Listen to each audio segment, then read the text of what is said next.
तर मित्रांनो, स्वागत आहे तुमचं नवीन ब्लॉग मध्ये. फायनली आपल्याला आपली कॅब भेटलेली आहे. आता आपण चाललो सोनप्रयागला. ऑलमोस्ट 1.5 ते 2 तास लेट आला, कारण ट्रॅफिक एवढा भयानक आहे की सगळी पब्लिक इकडे सुटली आहे. तर सगळेजण आज इकडे दर्शनासाठी येतात, तर गर्दीच गर्दी आहे. तर आता आपण निघालो आहोत. आता सोनप्रयागला जाऊन आपण बघूया काय सिच्युएशन आहे ते. जाता जाता मी तुम्हाला चांगले चांगले पहाड नजारे दाखवत राहीन. चला. गणपती बाप्पा मोरया. महादेव.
तर आता एक घेतलाय टी ब्रेक.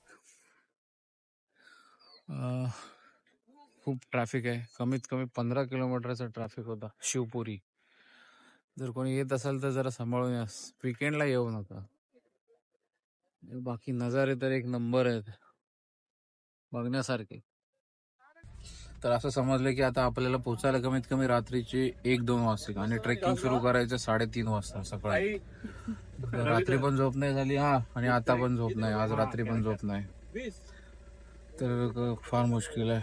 एक तर झोप कंट्रोल होत नाहीये, पण बघू काहीतरी मॅनेज करू.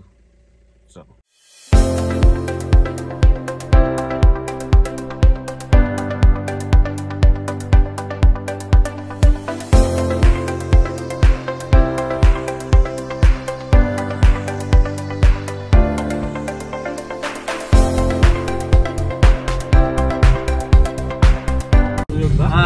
सर हा मित्रांनो, सरपंच आहे ना, फार आगाव माणूस, एक नंबर आगाव माणूस आहे. फालतू जोक मारत असतो नुसतं. सरपंच गावचा मुखिया आहे. 4:30 वाजले.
वाजले 6:30 आणि आपण पोहोचलोय श्रीनगरला.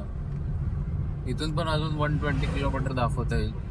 Approx 3 hours 45 minutes. जाईपर्यंत कमीत कमी 10 वाजते. अजून पण खूप प्रवास बाकी आहे. जाऊन आंघोळ करून फ्रेश होऊन थोडा वेळ आराम करून परत आपल्याला 2 वाजता उठायचं आहे. म्हणजे कालची रात्र पण झोप नाही, आजची रात्र पण झोप नाही. आणि आपल्याला ट्रेक करायचं आहे. खूप कठीण आहे. बघूया काय होतंय.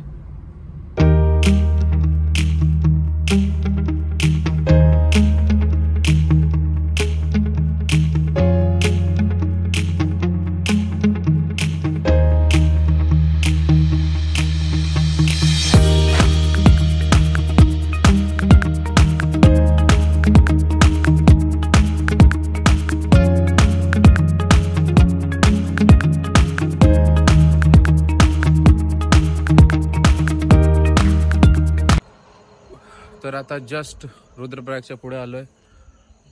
डिनर झालेला आहे आणि वरती केदारनाथला सोनप्रयागला जायला अजून 2 तास लागतील. म्हणजे जायला कमीत कमी 12 वाजतील. आणि रजिस्ट्रेशन चेकपोस्टवर चेक केल्याशिवाय वर सोडत नाही आहे. गर्दी खूप आहे. वर जायला खूप गाड्यांची लाईन लागली. त्यामुळे किती वेट करायला लागेल माहीत नाही. आणि काल रात्री झोप झाली नाही, खूप थकलोय. आज रात्री पण झोप होईल असं वाटत नाही आहे. कारण आता गेल्या सामान ठेवून लगेच कपडे चेंज करून ट्रेक स्टार्ट करायला लागेल. तर आपण उद्या दुपारपर्यंत कुठे वरती केदारनाथला पोहोचू. तर आता काय करायचं समजत नाही. बघूया, जाऊन चेकपोस्ट पहिले क्रॉस करू, मग डिसाईड करू कसं चढायचं काय ते. तो आता वाजले 1:30 आणि फायनली आपण आपल्या रिसॉर्टवर पोचलो आहेत. सोनप्रयाग पीके रिसॉर्ट, माकसम. दुपारी 2 वाजता निघालेलो, आता पोचलोय. खूप भारी बेकार ट्रॅव्हल. माणसाचा जीव इथेच निघून जातो. केदारनाथ ट्रेक काय करणार. तुम्हाला दाखव, रिसॉर्ट पण किती हाईटवर आहे. अजून एवढं चढायचं आहे. बॅगा घेऊन. आणि आता परत आंघोळी करून ट्रेक स्टार्ट करायचं आहे. मग कसं क्या ट्रेक करेगा आदमी, हवा गोल्डूस. तर आपला ब्लॉग इथपर्यंतच ठेवूया. चॅनलवर नवीन असाल तर प्लीज सबस्क्राईब करा. आता आपण थोड्या वेळात नवीन ब्लॉग सुरू करू केदारनाथ ट्रेकचा. प्लीज सपोर्ट करा. नवीन असेल तर सबस्क्राईब करा.